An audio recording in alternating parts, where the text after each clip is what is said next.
warahmatullahi wabarakatuh. Selamat pagi anak-anak ibu. Apa kabarnya hari ini? Alhamdulillah, semoga kita selalu sehat semua ya. Semangat belajar anak-anak ibu semuanya, semakin pintar dengan serius belajarnya. Oke anak-anak ibu, baiklah hari ini kita belajar tema 7, peristiwa dalam kehidupan. Subtema 1, peristiwa di masa penjajahan. PB1 atau pembelajaran 1 dengan materi perubahan wujud benda. Tujuan pembelajaran kita hari ini adalah agar anak-anak ibu dapat membedakan perubahan wujud pada benda. Siap anak-anak ibu untuk belajar hari ini? Alhamdulillah. Semoga apa yang ibu sampaikan hari ini anak ibu dapat menerapkannya dalam kehidupannya sehari-hari. Baiklah anak-anak ibu, sekarang anak-anak ibu perhatikan dan dengarkan dengan seksama apa yang ibu sampaikan. Baiklah anak-anak ibu, kita mulai pembelajaran hari ini mengenai sifat dan perubahan wujud benda, materi sains kelas 5 SD. A. Sifat benda. 1. Benda padat. Sifat benda padat, bentuk dan ukurannya tetap walaupun tempatnya dipindah-pindahkan. Salah satu contoh benda padat adalah batu bata. Berat benda yang sejenis, misalnya dari besi, makin besar ukurannya, makin berat benda tersebut. Namun, berat atau ringan suatu benda tidak hanya ditentukan oleh besar atau kecil benda itu. Berat benda bergantung pula pada jenis benda padat tersebut. Contohnya, bola plastik lebih ringan daripada bola sepak. Walaupun ukurannya sama. Kesimpulannya, benda padat memiliki berat bergantung pada jenis dan ukurannya. 2. Benda cair. Bentuk benda cair selalu mengikuti bentuk wadahnya. Contohnya, minyak goreng yang kita masukkan ke dalam botol. Bentuk minyak goreng dalam botol berubah jika dituang ke penggorengan. Demikian pula dengan air yang dituang ke gelas. Bentuk air seperti bentuk gelas. Hal itu berarti bahwa bentuk benda cair mengikuti bentuk wadahnya.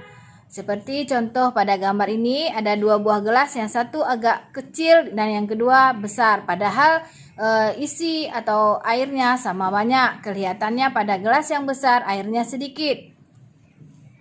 Benda cair. 1. Bentuk permukaan benda cair yang tenang selalu datar. Bentuk permukaan benda cair yang tenang berbeda dengan bentuk cair yang bergejolak. Hal itu terlihat pada wadah yang tembus pandang. Walaupun wadahnya dimiringkan, permukaan benda cair yang tenang tetap datar. Bagaimanapun cara kamu memiringkannya, permukaan benda cair yang tenang selalu datar. Sifat benda cair yang kedua adalah benda cair itu mengalir ke tempat yang rendah. Hal ini dapat dilihat pada aliran air atau selokan yang ada di rumahmu, atau bahkan mungkin pada air terjun yang mengalir deras dan jatuh melalui tebing yang curam. Air terjun memberikan pemandangan yang menakjubkan, seperti pada gambar. Benda cair yang ketiga adalah benda cair menekan ke segala arah. Air mempunyai tekanan. Semakin rendah tekanan air pada tempat itu, maka semakin besar. Hal itu dapat dibuktikan dengan membuat air menjadi memancar. Pancaran air dari tempat lebih rendah tampak lebih jauh. Itulah sebabnya tembok dalam bendungan dibuat makin ke bawah makin tebal. Hal ini untuk menahan tekanan air yang makin besar di bagian bawah. Kesimpulannya, benda cair memiliki berat, permukaan selalu datar, mengalir ke tempat yang rendah, dan menekan ke segala arah. 3. Benda gas. Sifat-sifat atau ciri-ciri benda gas. 1. Benda gas mengisi seluruh ruangan yang ditempatinya. Contohnya pada ban sepeda. Ketika ban sepeda dipompa, gas masuk ke dalamnya. Ban akan terasa padat bila gas sudah memenuhi seluruh ruangan di dalamnya. Hal ini berarti benda gas mengisi seluruh ruangan yang ditempatinya. 2. Benda gas terdapat di segala tempat. Benda gas yang selalu ada di sekitar kita adalah udara. Di semua tempat ada udara, bahkan wadah yang terlihat kosong pun ternyata berisi udara. Udara merupakan benda gas yang tidak terlihat. Kita tidak dapat melihatnya meskipun udara ada di sekitar kita.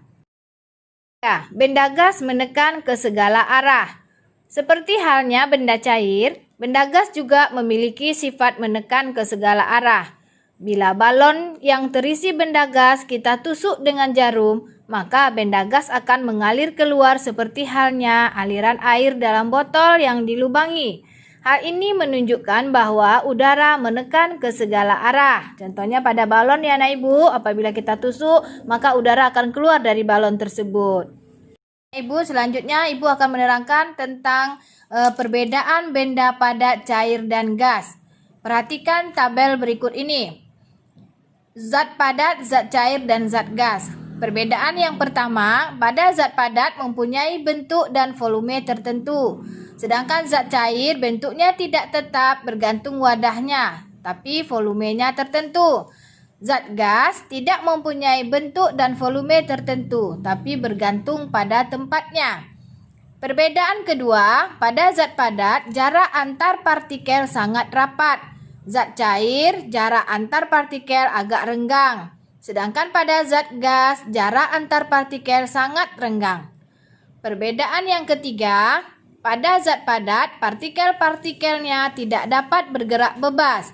Sedangkan pada zat cair, partikel-partikelnya dapat bergerak bebas. Dan pada zat gas, partikel-partikelnya dapat bergerak sangat cepat. Ibu, kita masuk ke yang bagian C, yaitu perubahan wujud zat. Perubahan wujud zat adalah perubahan termodinamika dari satu fase benda ke keadaan wujud zat yang lain.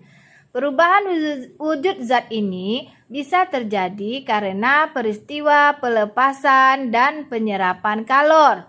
Perubahan wujud zat terjadi ketika titik tertentu tercapai oleh atom atau senyawa zat tersebut yang biasanya dikuantitaskan dalam angka suhu. Semisal air untuk menjadi padat harus mencapai titik bekunya, dan air menjadi gas harus mencapai titik didihnya. Baiklah, perhatikan gambar berikut ini atau bagan berikut ini, perubahan wujud zat. Ya, di situ ada padat, ada zat padat, ada zat cair, dan ada zat gas. Ya, pada padat menjadi cair, ya, pada perubahan zat padat menjadi cair itu dinamakan mencair. Sedangkan pada zat cair menjadi padat dinamakan dengan peristiwa membeku. Pada zat cair menjadi gas dinamakan dengan peristiwa menguap. Dari gas ke cair dinamakan dengan peristiwa mengembun. Pada padat menjadi gas itu dinamakan menyublim. Dan dari gas ke padat terjadilah peristiwa mengkristal. Dari keterangan berikut, gambar ini terjadinya peristiwa antara padat, cair, cair ke padat, atau gas ke cair, atau cair ke gas, gas ke padat, atau padat ke gas itu, kita memerlukan kalor atau melepaskan kalor. Perubahan wujud zat digolongkan menjadi 6 peristiwa sebagai berikut. 1. Membeku, contohnya batu es. Peristiwa perubahan wujud dari cair menjadi padat. Dalam peristiwa ini, zat melepaskan energi panas. Contoh, peristiwa membeku yaitu air yang dimasukkan ke dalam freezer, maka akan menjadi es batu. 2. Mencair. Peristiwa perubahan wujud zat dari padat menjadi cair. Dalam peristiwa ini, zat memerlukan energi panas. Contoh, peristiwa mencair yaitu pada batu es yang berubah menjadi air, lilin yang dipanaskan. Itu salah satu contohnya juga. 3. Menguap. Peristiwa perubahan wujud dari cair menjadi gas. Dalam peristiwa ini, zat memerlukan energi panas. Contohnya, air yang direbus lama-kelamaan akan habis. Bensin yang dibiarkan terbuka lama-kelamaan juga akan habis menjadi gas. 4. Mengembun. Peristiwa perubahan wujud dari gas menjadi cair. Dalam peristiwa ini, zat melepaskan energi panasnya. Contoh, mengembun adalah Ketika kita menyimpan es batu dalam gelas, maka bagian luar gelas akan basah. Atau contoh yang lain, rumput di lapangan menjadi basah pada saat pagi hari, padahal malam harinya tidak hujan. 5. Menyu Blim. Peristiwa perubahan wujud dari padat menjadi gas. Dalam peristiwa ini, zat memerlukan energi panas. Contohnya menyu Blim yaitu pada kapur barus atau kamper yang disimpan pada lemari pakaian, lama-kelamaan akan habis. 6. Mengkristal. Peristiwa perubahan wujud dari gas menjadi padat. Dalam peristiwa ini, zat melepaskan energi panas. Contohnya mengkristal adalah pada peristiwa berubahnya uap menjadi salju. Nah, ini berikut adalah contoh-contoh peristiwa perubahan wujud benda dalam kehidupan sehari-hari. 1. Es krim yang meleleh karena terkena suhu panas termasuk contoh peristiwa perubahan wujud mencair, yaitu perubahan wujud dari padat menjadi cair. 2. Minyak angin bisa menguap menjadi gas karena jika minyak angin dibiarkan dalam kondisi terbuka, maka akan berubah menjadi gas. Maka minyak angin tersebut termasuk dalam peristiwa perubahan wujud atau menguap, yaitu perubahan wujud dari cair menjadi gas.